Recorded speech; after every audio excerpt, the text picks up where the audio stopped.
I'm Pilar Kuhn, and these are PAWDCasts, Pilar and the World of Dogs. I get to talk to Gary Allison, the Red Barn guy. Hey. Gary, how are you? I'm great, Pilar. It's good to see you. Good to see you. So, in a previous episode, I talked about a bunch of different treats you can give your dogs, and I did mention Red Barn as some of my favorite. Not actually mine, because I don't eat them, but my dogs do, like all the time, right, Gary? Right. So, Gary, I want to kind of just walk through some of the array of treats and things that you have constantly available to those of us that are at dog shows, but also just anybody that wanted to find some. I know that they sell Red Barn treats at places like PetSmart. Well, we're in a lot of the larger stores and in independent pet stores as well. But not the whole line of products. No store carries everything. And, You do. We try. They have over 125 different items, and we try to bring as many as we can to the dog show so people can try them out. So And what are some of the most favorite that people buy?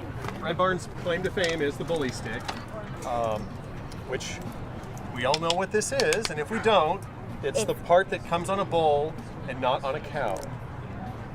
Nudge, nudge, wink, wink. Bull And, pizzle. It's a beef muscle, which is all digestible. It's much healthier than rawhide. High in protein, low in fat. Much healthier than rawhide. I mean, Way. rawhide's not necessarily all that bad, but my concern with rawhide treats is that it doesn't necessarily digest as easily, and sometimes it can get stuck in a dog's mouth. This is true. And these don't. And the dogs love these and chew these and eat them, and they go whoosh. They're 100% digestible, and they have some nutritional value. Yeah. These here. We like to call that the full Monty. Oh boy. It's brand new for Red Barn, but we do have antlers now. These are deer antlers, and they're Canadian. Eh? And so they just started with these recently. Yeah. Now, how do these compare in chewing, say, to a bone? I think they're a lot like a bone. Yeah. In the way that they chew. We have what we call a center cut, where we've cut them so the dog can get to that wonderful stuff in the middle. Yeah. Which makes it a little easier to chew. When it's a solid round one, which is hard as a rock on the outside, they can't get to that good stuff. No. So this is good for a real aggressive chewing dog. Dogs that aren't such hard chewers would like this better. Now, I know some people are a little concerned if they chew on an antler, they're worried that they might break a tooth. Have you had that happen?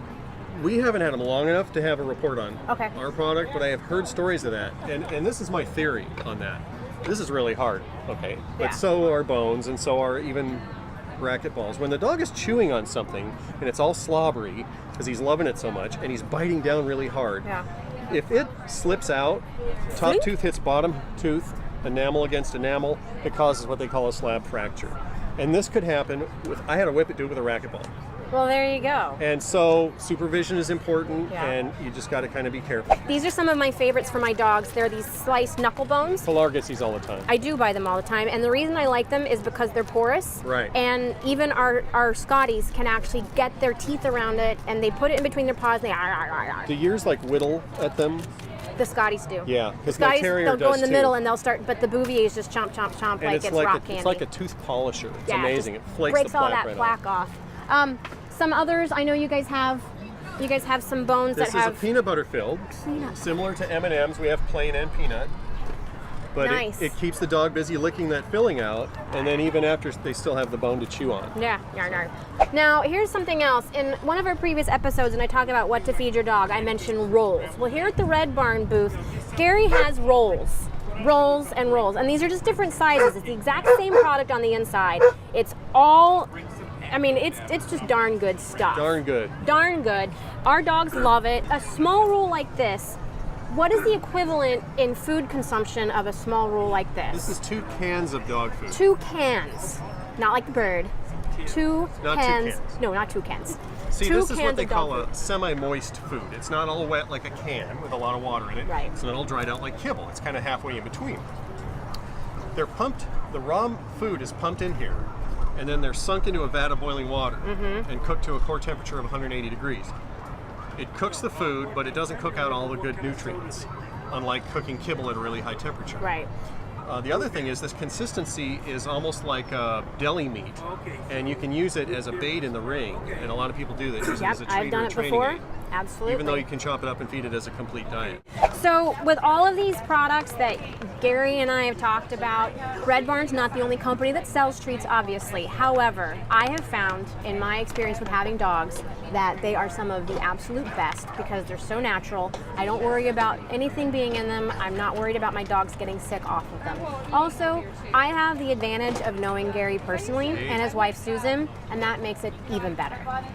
So, if you're thinking about getting treats, you might want to go to Red Barn. You might, if you live in Southern California, even Northern California, Arizona, New Mexico, Washington. Yep. No, we don't do Washington. They we don't have do people Washington. up there to do Washington. So there are various vendors around the country. So if you ever see any Red Barn treats, Gary's walked you through some. You can find them for yourself. Or you can go to my website, redbarnguy.com. Red Barn Guy. Like, how cool is that? Hey. Red Barn Guy. All right, folks. I'm Pilar Kuhn, and this is PAWDCasts.